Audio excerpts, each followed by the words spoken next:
Isang mapagpalang araw po sa ating lahat mga idol. Bale Friday po ngayon, July 5. So katatapos lang po yung libing ng aming tiyahin ano po. So sa mga nakasubaybay ng aming page at ng aming YouTube channel ano mga idol ay nabidyohan na po natin ito noong nakaraang buwan ano po. So dito mga idol, dito po ililipat yung ating mga karpentero at yung mga kasama nating mason ano po. Sa ongoing project natin ng Sulano mga idol ay halos pintura na lang po yung natitira doon at mga pintor na lang po yung kailangang maiwan doon ano po, para hindi naman po mabakante yung mga kasama nating mga mason at ng mga karpentero. So bubukas tayo mga idol ng panibagong project ano po. Ayan. So katulad ng sinabi ko kanina mga idol ay na-feature ko na ito last month o na-videohan ko na mga idol. Ayan.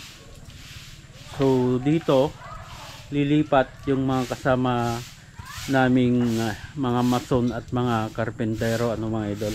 So yung gagawin dito mga idol for now ay itong indoor na kisame ano po. So plain lang naman po yung gagawin dito mga idol, plain, and then corneta sa mga corner nya.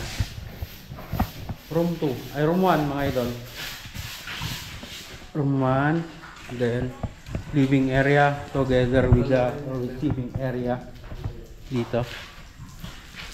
Hindi dito sa part dito mga idol ay master's bedroom. So hindi naman po simple lang yung gusto ng may-ari, plain, then center light lang. So ihuhulog na lang po namin yung mga wire dito para dun sa mga center light nya.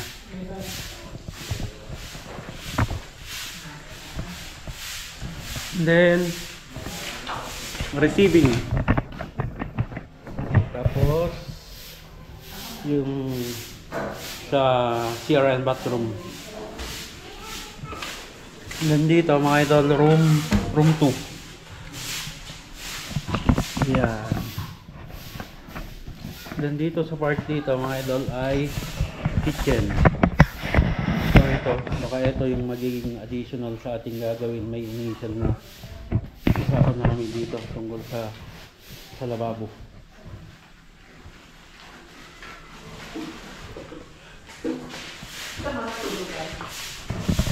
Okay, sa ngayon mga idol ay pinaklearing muna natin itong site ano. So papalinis muna natin ito. Tatanggalin lang natin yung ibang mga kalat dito ano mga idol, para mas maliwalas tayong gagawa.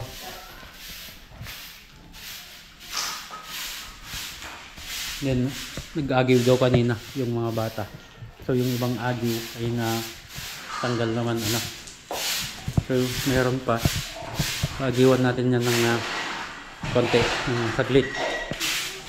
So mas ano pa rin mga idol, mas komportable pa rin gumalaw pag malinis yung ating side.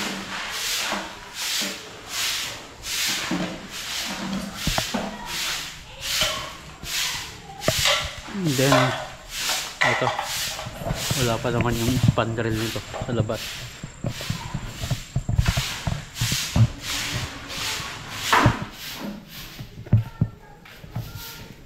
Palibasan to ba nagiwan tinay?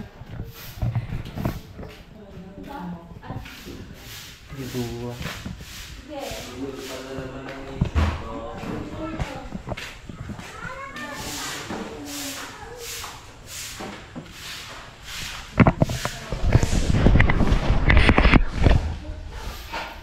So ang location pala nito mga idol ay dito lang po malapit sa amin ano po.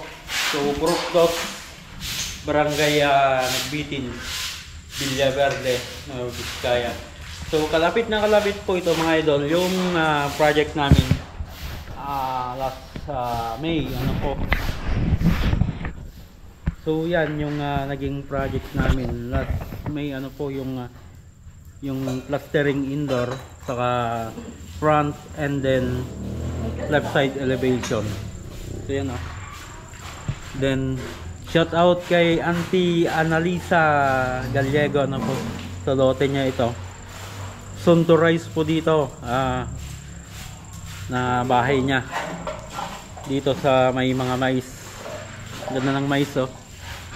And then yung may-ari nito mga idol ay Annalisa pa rin po ano. Annalisa Ferrer. And then yung kapitbahay niya is Annalisa Gallego din. Yan oh. So hinatid lang namin yung iba sa gamit ano po. Then nagpa-clearing yung wall angle. Saka dito pa yung iba no? So yung metal paring mga idol ay pick up na lang po bukas. Saka yung board papa-deliver na lang po natin. Yan ano po. So plain ceiling lang ito mga idol. So hopefully ay makapagbigay ulit tayo ng konting idea sa mabilis na paraan ng pagkakabit ng metal paring ano, ng plain ceiling. Yeah. Yun mga idol, so malinis na. Tanggal na yung mga eyesore dito.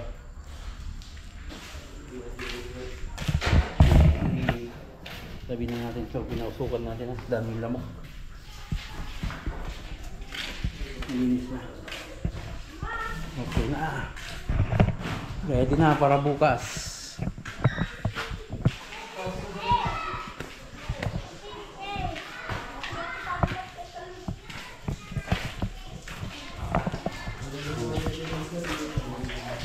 Lumamig sa loob lumamig.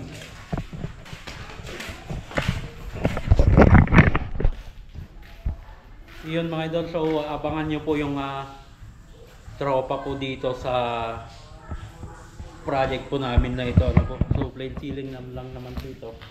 Then gagalhin natin dito yung mga mason at ng mga karpentero nating kasama para hindi naman po sila mabakante. Okay, so hanggang dyan mga idol. Lagi po tayong mag-ingat at God bless po sa ating lahat.